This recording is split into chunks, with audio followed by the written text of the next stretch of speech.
What is up, guys? Welcome back to another GeekaWhat video. Now in this one, I've set out to build one of the fastest 1440p gaming PCs that you can build right now with AMD's latest and greatest Ryzen 7 9800X3D, one of the best 1440p GPUs on the market right now, and an interesting new chassis from a brand you might not have heard of. This build should be pretty interesting. And as always, I'll be taking you guys along for the ride, covering off all the parts that I picked and why, the build process, the performance, and also things that go right, and maybe those that go just a little bit wrong. Let's do this. I'm going to kick things off with the CPU and GPU combo in this build, because of course it is the main two parts in any system. Now this needs little explanation. It's the new Ryzen 7 9800X3D. This is AMD's new kid on the block, and it's the successor to the 7800X3D, which has to be one of the most successful AMD CPUs we've ever seen. In fact, it was so successful that you actually couldn't buy one for anywhere near MSRP because, well, everybody else was trying to buy one too. Now, this is even better than the 7800X3D at a very, very similar MSRP. It makes improvements across the board when it comes to average frame rates, but makes major improvements to things like 1% lows, massively reducing dropped frames in games, keeping your titles nice and consistent, and giving you that important,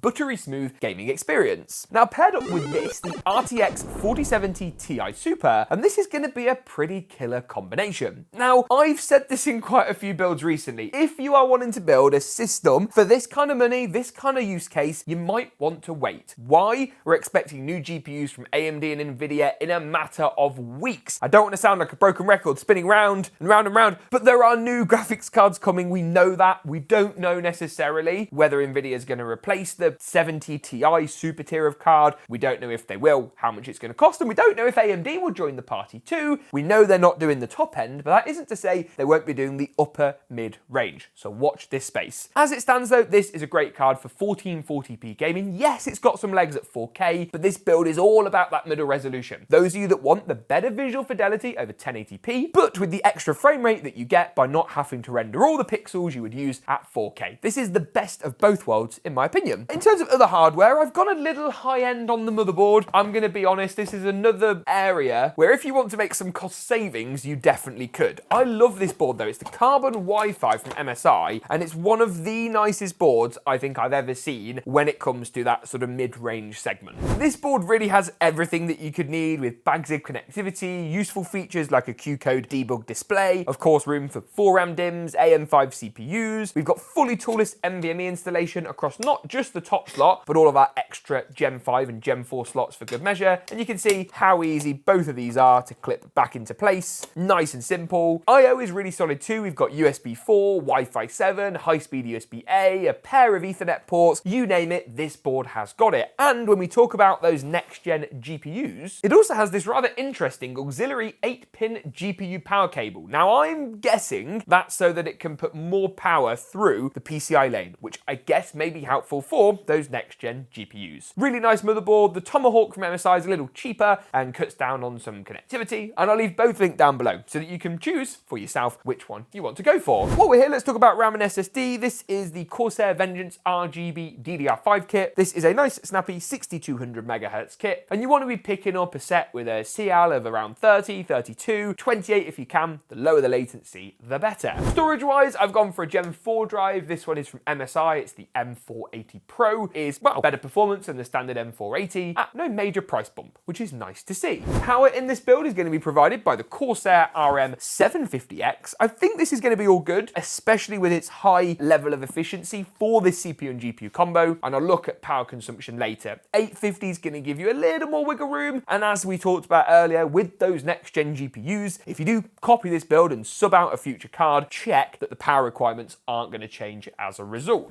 Let's talk very briefly about cooling. I've got a very large pile of fans, which I will walk you through in more detail later. They're very nice fans, actually. But before that, CPU cooler. This is the MSI MAG Core Liquid i360. Not the most expensive unit in the world, but in our review over on GeekaWhat.com, check that out in the card section now, it performed well, and we saw good results from this cooler, and it's going to tie in with a bit of an MSI theme between this, the GPU, the motherboard, and should all look rather nice. The real star of the show, though, here, I think could be the case, and this is a brand new chassis from a brand called APNX. Now, APNX were first seen on the scene when they released their C1, which was quite a cool, had a fluorescent kind of paint job. It was iridescent paint job. It was a bit different, quite liked it. This is their new V1, and you can see that it capitalizes on a trend that we've seen across the market, but actually has some interesting, unique features. You can see it's got the creature comforts you'd expect, such as toolless pop-out side panels, handy rails for mounting things like fans without too many issues, really, really nice rubber grommets for good cable management, a GPU support bracket with a rubber end to protect your graphics card. Intake is going to come in the side here, so you've got the glass dual chamber element, but you're still going to get the airflow. And you'll be able to see this particular model actually has this rather striking dark wood finish. Now, they do different versions. You can get it with a black one here, they do a white and a black one, they do different shades of wood, so loads of options, kind of a cross between what we've seen on the Fractal North, but then what we perhaps saw from NZXT with the H6. The idea really behind this is, as I say, to give you the dual chamber, but without the airflow downsides that config can often give. The dual chamber cases that have the fans mounted flat against the motherboard tray are essentially blowing air through and into the side panel. This APNX Hope is going to be that little bit more directional. If I spin the case around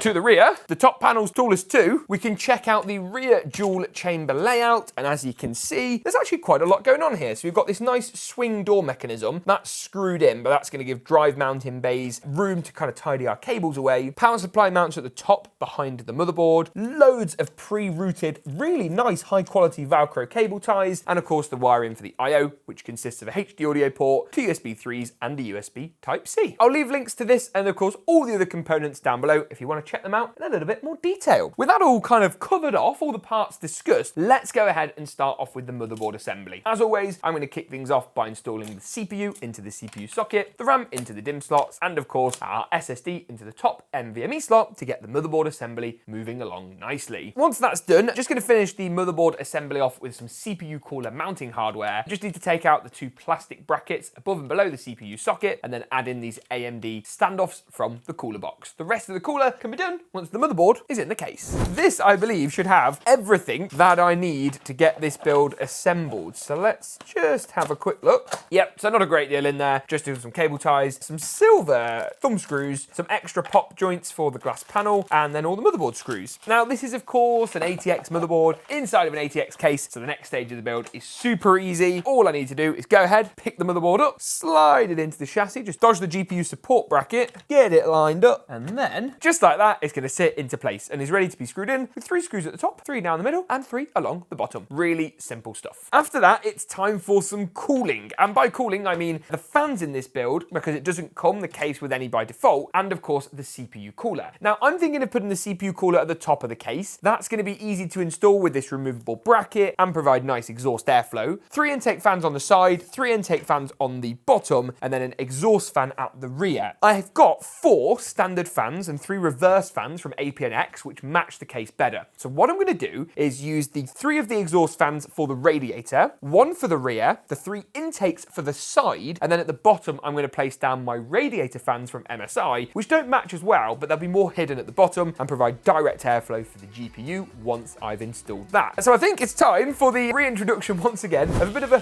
Montage where I get all the cooling in this build nicely sorted out.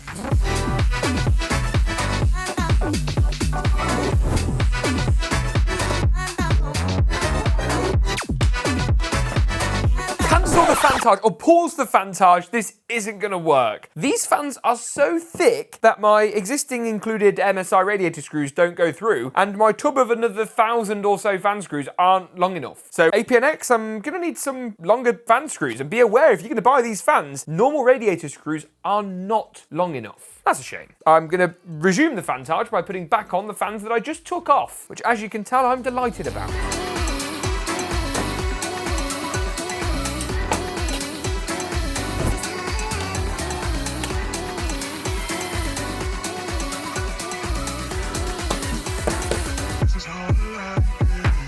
Once the fans are in and that palaver is finally sorted out, it's time to pop in the power supply. As I said earlier, 750 watt unit from Corsair should be pretty good for this build. This is one of their new APNX V1 units, which should have all the juice and plenty of efficiency for what we need in this build. So there we go, pretty standard affair. What is a little bit odd on this unit is it actually has a switch. You can turn the fan speed up or down. I would hope that the power supply has some form of automatic override so that if the end user kind of goes, yeah, well, I just want a quiet power supply and tunes it right down, they don't have overheating problems. I don't really get it. Maybe I'm overthinking it. To me, it doesn't make a whole load of sense, I've got to be honest. Now let's grab the modular cables we need. So we're going to want a GPU power cable, the Gen 5 one. We're going to want a SATA power for any sort of RGB hubs. We're then going to want to find ourselves a pair of CPU power connectors. So there's the first one and here, somewhere in here. Yes, the second one. And then finally, got the motherboard power cable as well to chuck in there as well, our 24-pin connector. Get all of these wired up to the power supply, screw that into the rear of the case, pull in air through the rear panel, and then wire up all those cables to the motherboard, to the CPU, and I'm going to do power and front panel as well at this stage. Looking good. Now the final piece of the puzzle is this, which is APNX's vertical GPU holder kit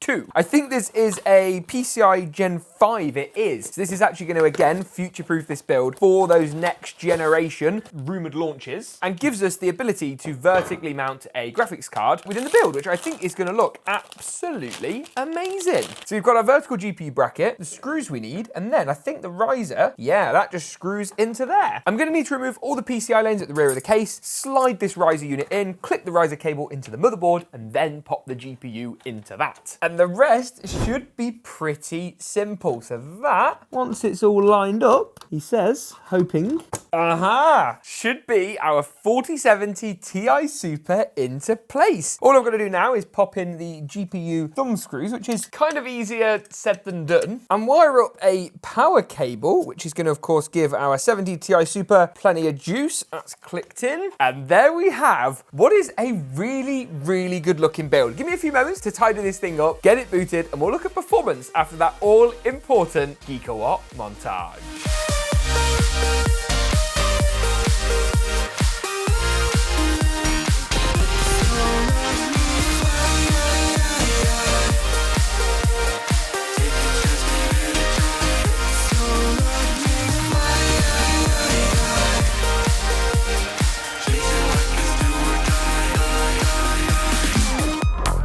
Looking good. Now, I've got to say, I'm a little undecided on this side fan intake setup. As you'll see from the gameplay, it does help with temperatures and preserves the fish tank aesthetic. But you guys will have to let me know what you think in the comments down below. Let's start off, shall we, with a bit of Fortnite, a bit of a classic, and then I promise we'll get onto the harder to run games. Now, at 1080p competitive settings, Fortnite performed, as you'd expect, very well. At not far off 500 frames per second with 487 FPS on average. I always test this particular game at 1080p with everything tuned down to low, except the render distance, which we set to far, as that's going to give you the most competitive gaming experience. Moving through into Apex Legends, and here I push the resolution back up to 4K, visual fidelity right up to high as well, to give you a better idea on this system what you can get at that top end resolution. Here the frame rates were good, looking in the region of 184 FPS. So still fairly competitive, still going to give you that good advantage in these esports titles, but at, of course, that stunning 4K resolution. I'm testing here, by the way, on MSI's 321 URX, which is a QD OLED panel, which looks, for gaming, absolutely stunning. I'll leave it linked alongside everything today in the description below. In Call of Duty's Black Ops 6, we knocked the resolution down to 1440p, which I think is where this system is going to feel naturally a little bit more at home. Here at 1440p high, the build pulled in 144 frames per second on average. Again, not quite as good as Apex, but still enough to give you a fairly competitive edge. And at 1440p and these high visual settings, I thought the game looked, wow, I mean, it speaks for itself, absolutely awesome. Black Myth Wukong, we turned things back up to that 4K resolution with the very high preset. DLSS was set to quality, frame generation was enabled, and here I didn't quite break through the triple-digit FPS mark, but with 94 frames per second on average, I was, to be honest, pretty satisfied. In Cyberpunk 2077, a harder game to run, I was aiming to beat comfortably that all-important 60 FPS, and at 4K, high settings with ray tracing set to medium, DLSS and frame generation both enabled, drumroll, 74 frames per second on average. So we got there quite comfortably,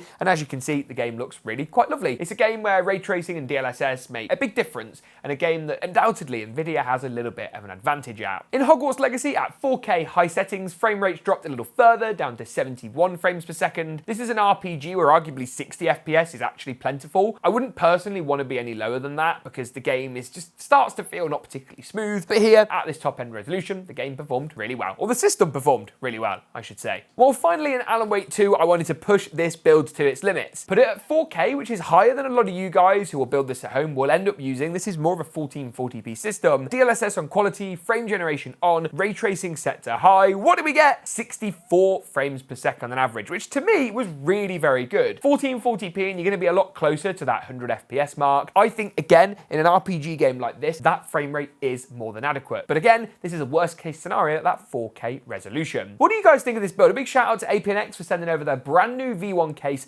Have to say, fairly impressed, and make sure to check out GeekaWhat.com, where we'll soon be publishing a full review of this chassis and some of the other components used in today's video too. If you enjoyed this one, get subscribed, and as always, we'll see you in the next one.